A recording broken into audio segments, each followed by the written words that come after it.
很多同学想把家里的电器变成智能的，简单一点就是把这种传统的开关换成继电器开关，之后通过手机、语音或者传感器去触发它。但是它比较简单，只能解决传统的开和关的问题。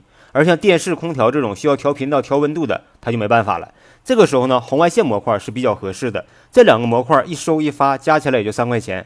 我们先将收的这一端和单片机连在一起，记录你遥控器的每一个编码。记录之后，再把发的这一端和单片机接在一起，就可以通过手机去触发了，甚至可以实现远程的控制。人不在家，你想控制空调、电视也是有可能的。